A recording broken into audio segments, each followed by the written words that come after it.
Olá a todos! Iremos continuar a abordar neste vídeo o tópico referente à cinética química.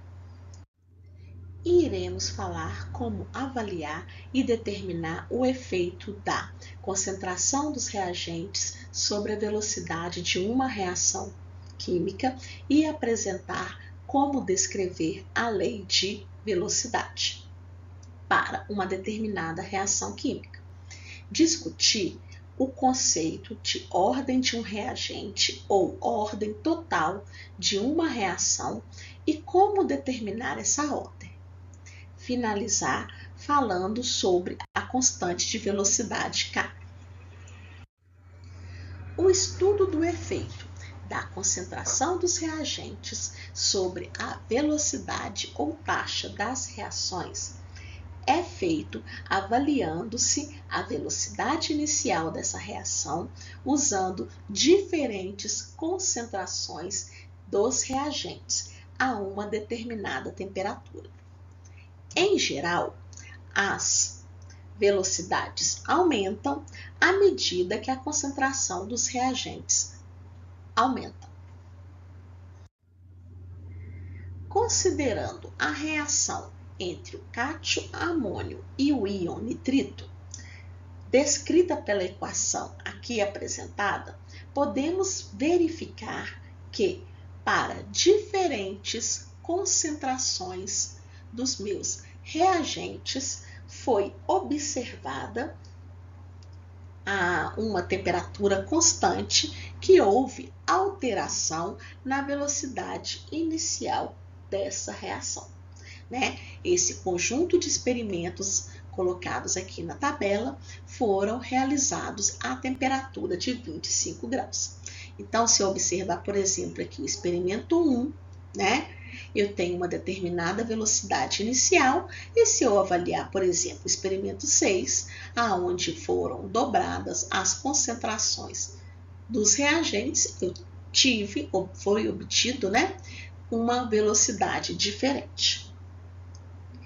Assim, a tabela aqui mostrada, ela foi construída correlacionando os valores das velocidades a diferentes reações realizadas a partir de diferentes concentrações iniciais de um ou outro reagente, ou até mesmo de ambos, a uma temperatura específica. Podemos observar ainda que, se compararmos os experimentos 1 e 2, verificamos que foi mantido constante a concentração do ânion nitrito e dobrada a concentração do cátio amônio. Essa alteração ocasionou numa velocidade inicial também dobrada.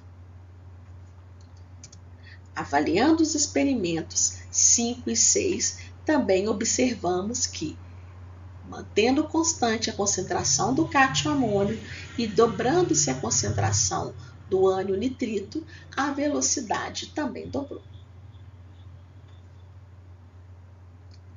Sendo assim, podemos afirmar que, à medida que a concentração de NH4+ duplica, mantendo-se a concentração do nitrito, constante, a velocidade dobra. À medida que a concentração do ânion nitrito duplica, mantendo-se constante a concentração do cátio amônio, a velocidade também dobra. Então, a partir disso, podemos concluir que a velocidade é proporcional à concentração de ambos os reagentes empregados nessa reação, tanto o cátio amônio quanto o ânion nitrito.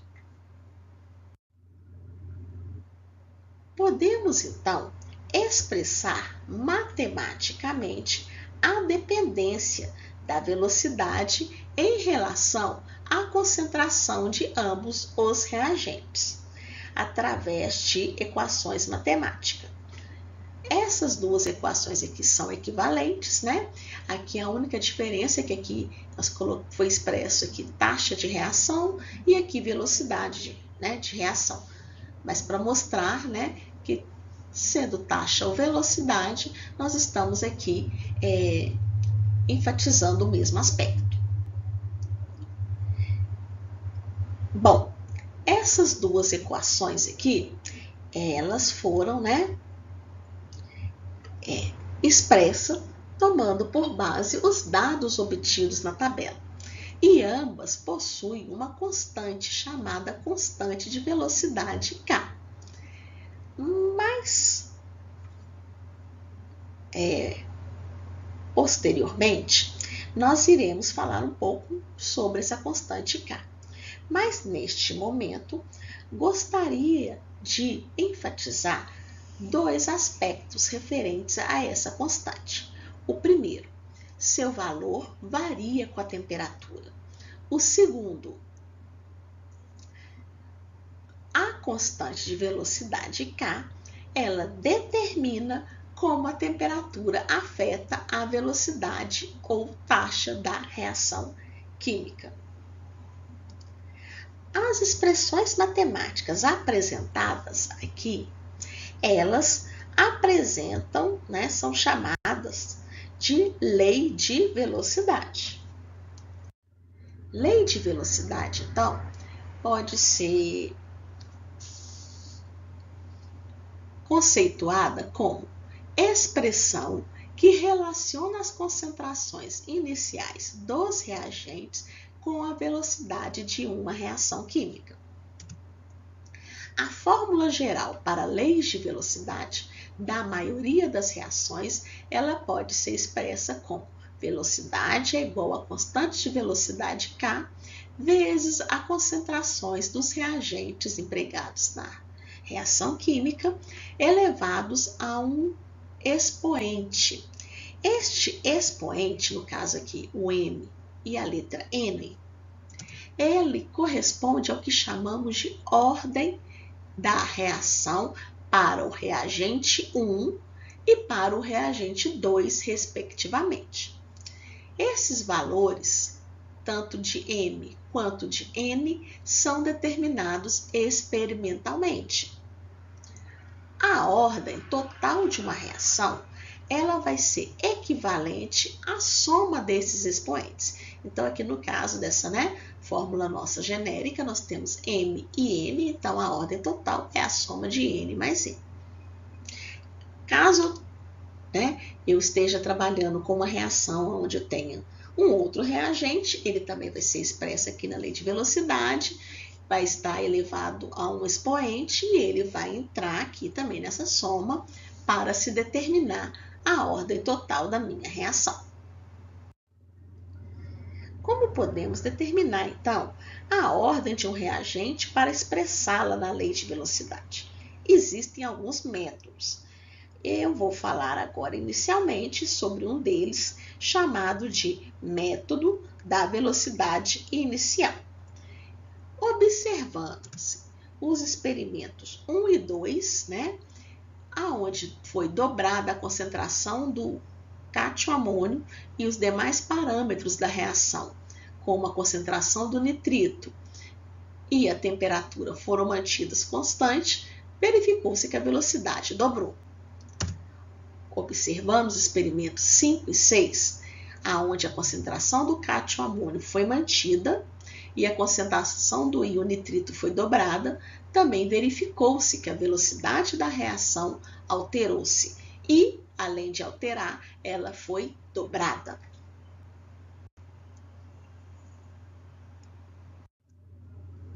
Uma regra bem simples que pode ser usada a nível de química geral em exemplos e exercícios apresentados e que costuma ser válida em situações semelhantes a situações que relatamos anteriormente, é expressa por 2 elevado a x corresponde à alteração observada na velocidade inicial.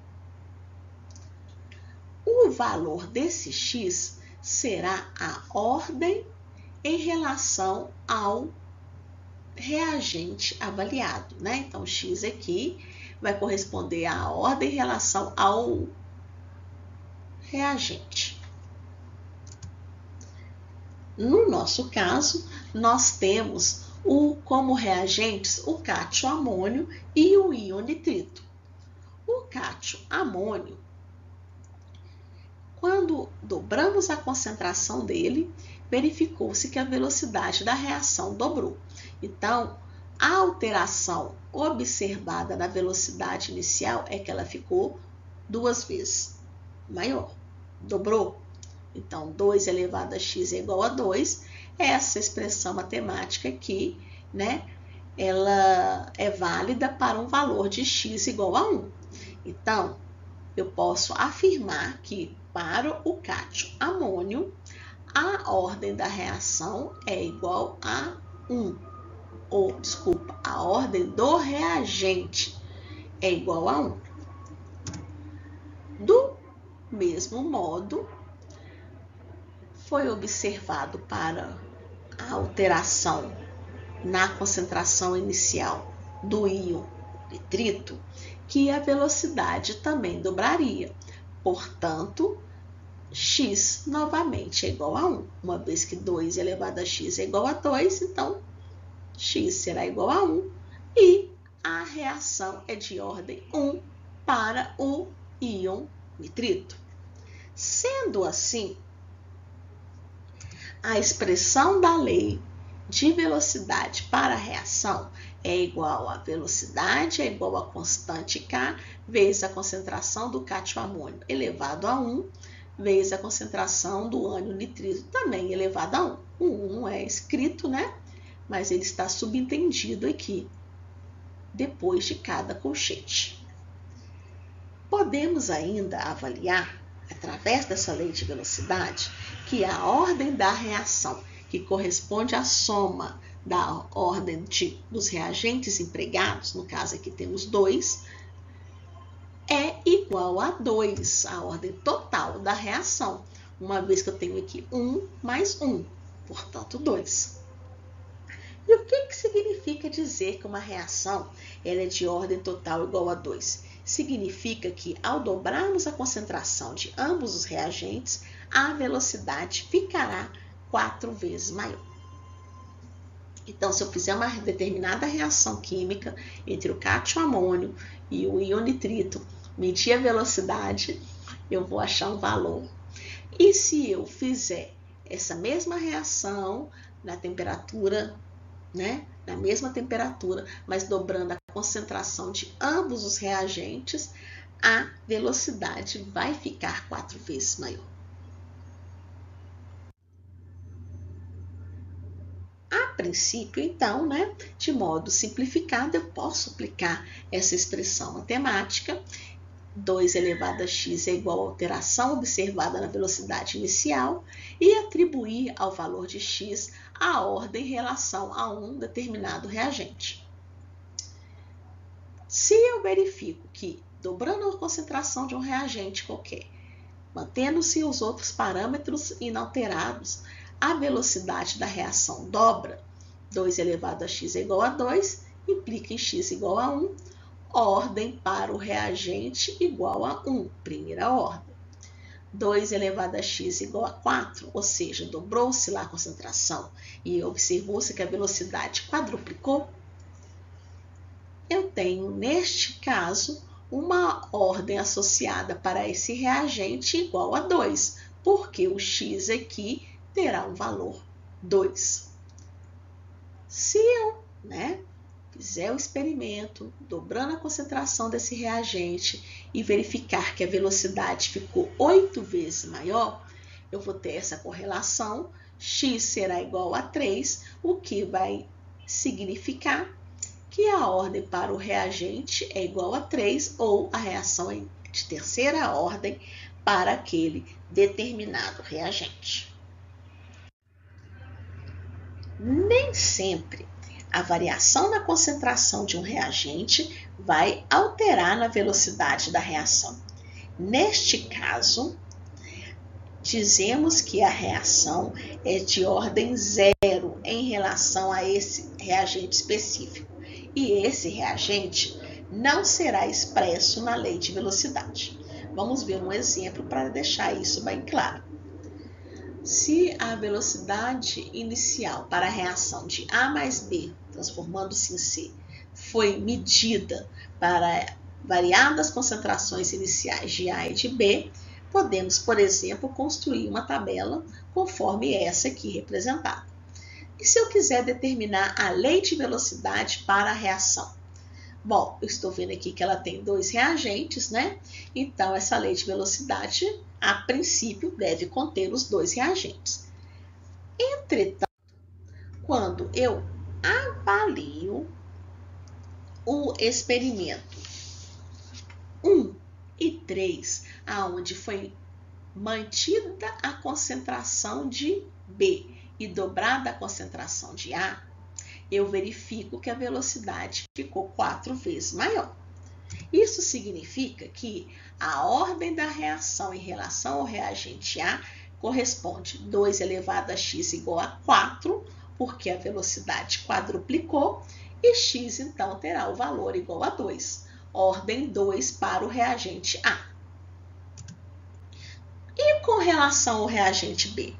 Se eu observar o experimento 1 e 2, aonde manteve-se constante a concentração de A, dobrou-se a concentração de B, não foi verificada alteração na velocidade inicial da reação.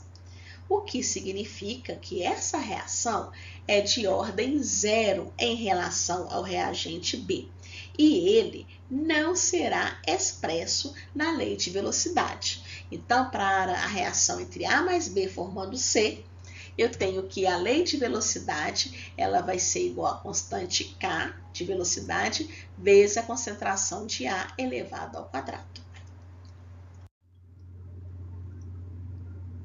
Com relação à ordem, né, que são os valores dos expoentes para cada concentração do reagente expressa na lei de velocidade, destaca-se novamente que trata-se de valores obtidos experimentalmente. É importante ressaltar que não são valores necessariamente iguais ao coeficiente estequiométrico descrito numa equação química.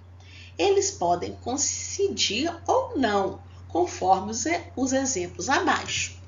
Por exemplo, né, nós temos aqui uma situação onde o coeficiente estequiométrico é 2 para o reagente, mas a ordem expressa na lei de velocidade é igual a 1. Temos situações aqui onde nós temos coeficientes estequiométricos com números inteiros e a ordem um número fracionário.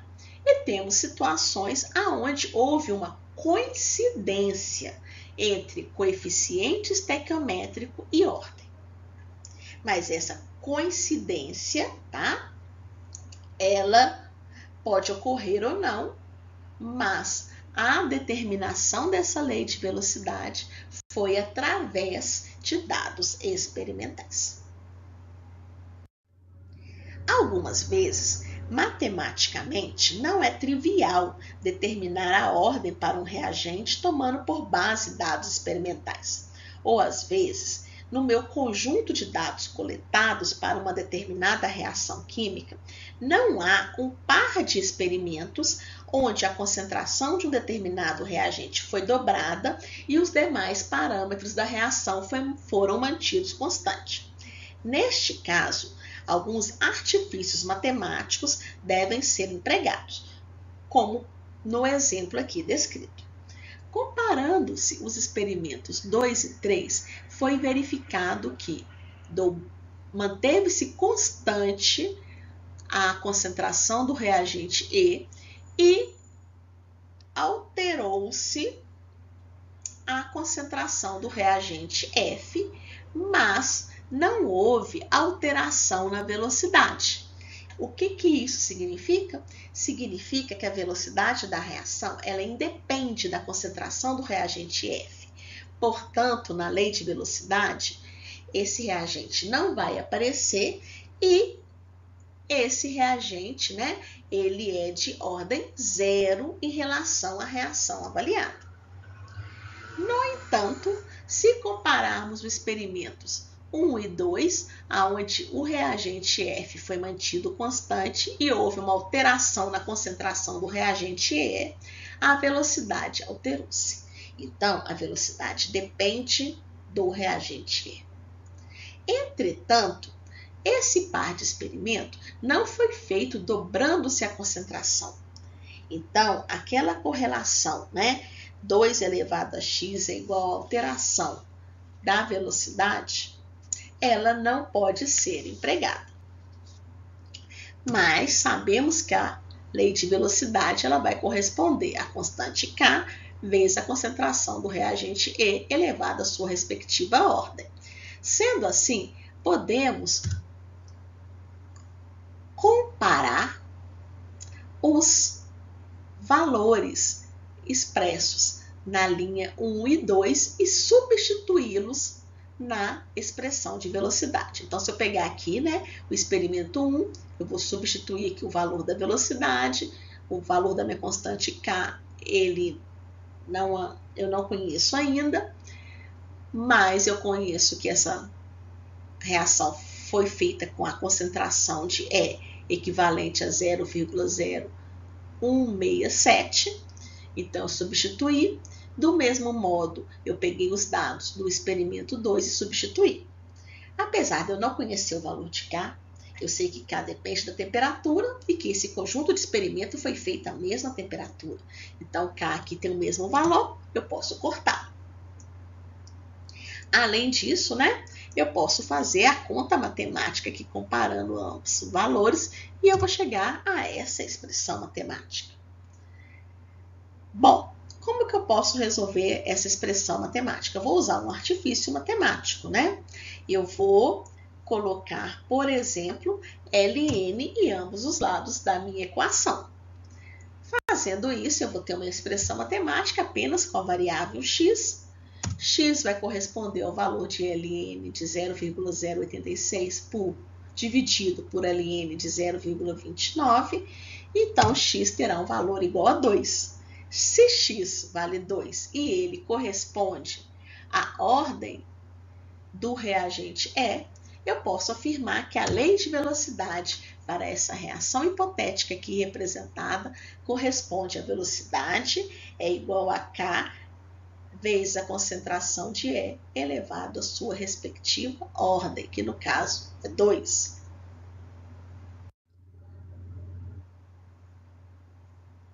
Vou deixar, um exercício para vocês fazerem como treinamento, que é determinar a lei de velocidade e as ordens individuais e a ordem total, para essa equação aqui representada, tomando por base quatro experimentos e as concentrações iniciais dos 3 reagentes e a velocidade observada.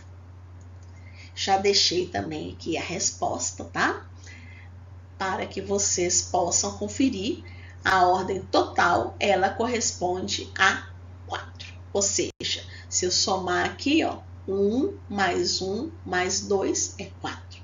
Reação de ordem 1 em relação a esse primeiro reagente, ordem 1 em relação ao Br- e ordem 2 em relação ao H3 ou mais. Peguem um outro valor sem ser uma outra linha, e vocês têm que encontrar o mesmo valor de K, uma vez que eu estou afirmando que todos os experimentos foram feitos a 25 graus e K, a variação de K depende da variação de temperatura. Mas os experimentos realizados à mesma temperatura terão o mesmo valor da constante. Aqui, esse slide, é só para relembrar vocês que a lei de velocidade de uma reação, ela não contém nenhum termo de temperatura, mas verifica-se experimentalmente que o valor da constante K, ele é dependente do valor da temperatura, E também a gente verifica isso no nosso dia a dia. Por exemplo, reações realizadas a temperatura mais rápidas, elas a temperatura maiores, elas tendem a ser mais rápidas. Por exemplo, se a gente coloca uma comida, né, deixa a comida fora da geladeira, ela vai estragar em menos tempo. Essa dependência, ela é justificada pelo modelo das colisões apresentados anteriormente. Quanto mais alta a temperatura, mais energia está disponível para a molécula e, portanto, maior será a agitação dessas moléculas dos reagentes. Maior a agitação das moléculas ou átomos dos reagentes leva a um aumento de probabilidade de colisões efetivas, consequentemente, né, um aumento na taxa de reação.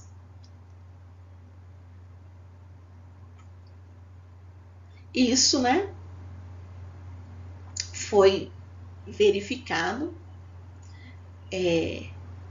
experimentalmente para a reação de isomerização da metil-isonitrila a acetonitrila, mas é algo até mesmo intuitivo, conforme eu disse, que a gente vê no nosso dia a dia.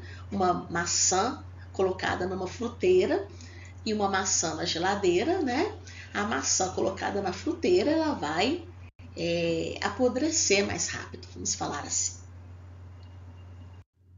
Para finalizar esse vídeo, eu quero deixar aqui, né, destacado para vocês que a lei de velocidade para uma determinada reação química, ela pode ser obtida através do que a gente trabalhou, chamado método da velocidade inicial, mas existem outros métodos também que podem ser empregados para determinar a lei de velocidade, a ordem de reação, a ordem com relação a determinado reagente. Esses outros métodos é chamado de método gráfico, baseado na lei de velocidades integradas, e o método da meia-vida, que é mais utilizado para a reação de primeira ordem.